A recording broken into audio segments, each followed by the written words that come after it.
Sasa kesi abantu bayinoro TV mwagi milembe kimikali sana. Nendi muchele kingongo. Sindi chakila necha kingongo. Yabe kesi ya ropar. Machina naikuwa naitwa Kenneth Makhoha kutoka Bungoma. Icio nĩ ngeithi cia kĩbaruya kũrĩ eroreri a tabarĩra ya njera-inĩ citũ thĩinĩ wa Inoro TV. Ũyũ arambĩrĩria na kuga Njera ona akĩgeithanagia nĩ ũtũũro wa ruo. Maisha ya chela, mtu asikue tamaa akuwe raia ukatamani akuje chela. Chela ni kitu mbaya sana. Chela inaweza kufanya vitu yako raia esimame, uwezi kuendelea. Unaweza kuacha huko mtoto mtoko mwenye anakufuata huko raia, hata umekuja chela. Unaweza kupata huyo mtoto ameendelea na kupita hata kwanza sasa ukitoka chela utasijua utaanzia wapi. Lakini nawaambia watu wa raia wasitamani kuja chela. Arauga maũndũ make marogamitio nĩ Njera. Mimi huko nje, mimi mwenyewe nilikuwa na timba yati. Nilikuwa mfanyabiashara. Nilikuwa nimefungua timba yati yangu. Nilikuwa nachukua paoso yangu, nilikuwa na paoso. Naenda kwa msitu nakata mbao nakuja kuhusia watu. Hii kazi ilikuwa na malipo. Hii kazi ilikuwa inafundisha madada zangu, mandugu yangu na wapeleka shule. Kwa sababu kwetu mimi namba 3. Lakini sasa huyu mwingine hao wengine wanaume wengine hao mbele hao wasaidie wasasi. Lakini sasa msasa alikuwa anategemea mimi kwa sababu ya nini? Mimi nafanya biashara na hao wengine wachiwezi. Sasa hizi tu hata anafanya namna gani kwa sababu sasa niko kingongo niko chela. Sasa hizi tu hata anafanya namna gani? Mũndũrũme ũyũ agathĩkĩtwo kĩoho kĩa mĩaka 15 njera nĩ ngero ya ũici wa kĩahinya. Thabarĩ yake ya kũingĩra njera yambĩrĩirie na ikeno cia njohi. Mimi mwenyewe raia ilikuwa nakaa smart sana. Si kwa mtu wa kuhangaika na maisha. Nilikuwa nimejipanga, kwa nafanya biashara yangu, kwa nakaa smart. Lakini siku moja marafiki wakakuja nyumbani wakanichukua. Wakanipigia simu wakaniambia Ken uko wapi? Nikamwambia mimi niko home. Nikamwambia bwana leo niko hapa na chupa moja tunaweza kwenda ukamate hii chupa moja. Nikamwambia bwana sasa sina pesa. Wacha nitafute kwa pesa nyingine kwanza tutakunywa ke.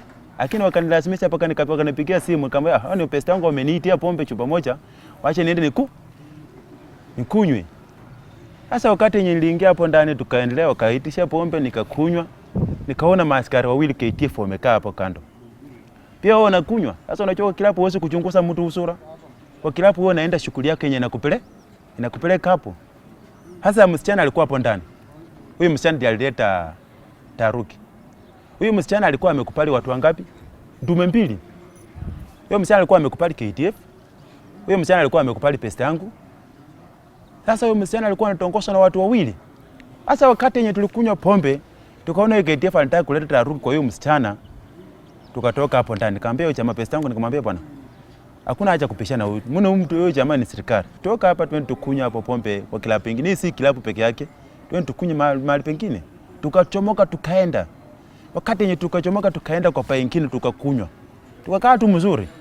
Tukafika mahali kama imefika saa 1 jioni, karibu inaelekea saa 2. Kitoko hivi naona msichana anakuja. Msichana mwenye tuliacha kwa hiyo kilabu. Nikauliza msichana, kwani umeacha huko pesa yako tena umekuja huko? Msichana akamwambia ati huyo mtu mimi simtaki. Mimi nilikuwa nataka huyu. Nikamwambia basi kama unataka huyu, kaa chini nyinyi mkunywe pombe. Tukaendelea kukunywa. Kitoko tena KTF wakaingia. Hao jamaa wakaingia. Wakati yenye ilifika karibu saa 3 ya usiku sasa. Huyu KTF akaanza kuleta shida kwa kaunkia huyu jamaa. Sasa wakaanza kupikana. Ngucanio cia arume na mũirĩtu ciacũngĩrĩirie amwe mekore njera. Sasa wakaanza kupikana na huyu KTF anachukua hiyo pesa yangu mkono anamfunjia kwa makoti. Ilikuwa vita kwa hii club. Sasa wakati huyu KTF nikaona KTF wawili wameamkia huyu jamaa na kuna babangu mwingine mtoko alikuwa anafanya Mombasa kazi. Alikuwa chief commander huko Mombasa. Tulikuwa na yeye tunakunywa na yeye. Sasa wakati babangu aliamuka akaanza kukabiliana na KTF hapa. Kukabiliana na KTF. Nikaona KTF hawa wako na nguvu wanataka kushinda hawa. Sasa sijui panga hata ilitoka wapi. Sijui mapesa yangu walitoa wapi panga ama sijui msendi alileta panga ama sijui. Huyo KTF akamkata mkono. hiyo mkono ilianguka. Sasa mimi unajua mtu mwenye shayo kata mtu, nikaona hiyo tamu. Sasa tukaanza kufurukana hapo kitoko, police station ikakuja. Polisi ikaingia hapo. Sasa wakati yenye iliingia hapo, mimi nikaona hivi hapana. Nikaepa. Na pesa yangu pia wakaepa. Mũgũcoka mũnyitwo atia? Sasa tukalala nyumbani, tukakaa mzuri. Kesha asubuhi naona tikari ya shaiti imekuja. Gari ya shaiti imetoka wapi? Ati imetoka Buye police station. Kitoka hivi alafu tukakaa kitoko, naona ati wapi kwa Kenneth Makhoha. Wanakuja. Shaiti inakuja ati ni Kenneth Makhoha ndio. Wanakuita kwa police station, mkubwa anakuita. Nanda ananiitia nini? Ati wewe kuja twende. Kitoka hivi kuenda kusimama tu hivyo, kada ati sheria ya Kenya hairuhusu kutembea bure kama umeshikwa, mpaka lazima uwekwe pingo. Wanatoa pingo wakaniweka. Sasa wakati niliwekwa pingo, wakaniuliza, hii kitendo yenye ilifanyika kwa hiyo klabu ulikuwa hapo? Ndio nilikuwa hapo. Ati nyinyi ndiye mlienda mkajificha kwa barabara mkanyang'anya KDF mali. Nandi mali kani sasa?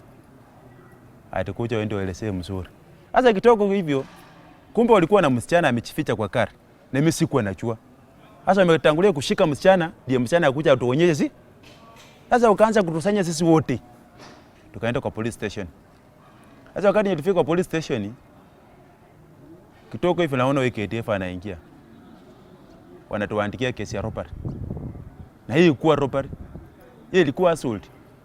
Ati tumeibia KDF, tumeenda tupomoa nyumba yako, tukafunja mlango, tukaingia ndani, tukapata KDF na bibi yake hapo ndani, tukamuibia. Tukaiba mali ya shilingi 680,000. Na mimi sikuiba mali, mimi rais mwizi, mimi ni mfanyabiashara. Acio angĩ mwanyitirwo nao meko? Tulishika watu wanne, msichana alikuwa namba 5. Na huyo msichana alifika kwa polisi na wakamshikia ponde akatoka. Tukapaki watu wanne. Watu wanne pia mimi wakakuja wakanishikia ponde nikatoka. Wakapaki watu 3. Hao watu 3 tukasukuma kesi tukamaliza. Wakati yenye tulifungwa, huyu mwingine akafungwa condemn, mwingine akafungwa condemn. Huyu mwingine akafungwa 30 years, mimi nikafungwa 15. Na mimi hata koti yenyewe ilisema huyu alienda kusaidia. Hakuenda kwa hiyo vita, alikuwa kwa hiyo vita. Alienda kusaidia. Ndiye nikafungwa 15. Hata kwa sababu nilienda kusaidia na pia mimi sikukimbia kwa polisi, sasa nikapika ripoti. Sasa koti ikanipata na makosa akafanya nini? Ikafungwa 15 years. Arauga maundu macio mahanĩkire kuma kĩambĩrĩria nginya rĩu nĩ athomete na rĩake. Hiyo harakati imenifunza vitu mingi sana, kwa sababu nimeona sasa nikitoka chela, sasa nikifika raia, sasa nikiona mali penye watu wanapikania ama mali penye watu wanakombania, siwezi kusonga hapo tena, naenda mbio sana. Kwa sababu ya nini? Naepa kwa sababu sitaki nikuje chela. Chela ni mbaya. Mimi naambia vijana wetu wako nyumbani, kama ananisikia kama ako Inoro, na sasa ukiona msichana kama ako mahali ati kuna mtu mwingine anapeshania hapa anaenda kutongoza yeye, waachana na yeye. Kuna wasichana wengi huko raia. Mambo ya pombe inachangianga tena vitu vingine mingi sana. Inachangia vitu unakushika, mnapikana hapo, mkipikana mkimaliza mnashikwa, mnapelekwa kwa polisi, mkipelekwa kwa polisi mnafunguliwa mashtaka. Riu ndangĩenda itherũ rĩa ũndũ ũngĩmwerekeria njera. Huyu jamaa hata kwanza for example KDF nyolikata mkono huyo. Kitu ya kwanza nampigia pole. Na kuna msamaha, watu wanasameana. Unajua pombe iko na uendazimu. Pombe na bangi na dawa ya kulevya yote tu iko na uendazimu. Ukikunywa hii pombe sasa, nikikaa hapa sasa nikikunywa pombe sasa, nikifika kwa nyumba hata pipi akiniambia tu kitu kingine ya usienzi, unaweza kumpika. Lakini kwa sababu utakuja kufikiria baadaye nimekosa. Sasa pombe ilikumwenda simu, kwa sababu ndiye nimekuambia watu wenye wako raia sasa wako kama wanasikiza Inoro. Mambo ya pombe waachane nayo. Njĩtagwo Simon Kibe, na ĩyo nĩ tabarĩra ya njera-inĩ citũ kuma njera-inĩ nene ya arũme ya Kĩng'ong'o kaunti-inĩ ya Nyeri.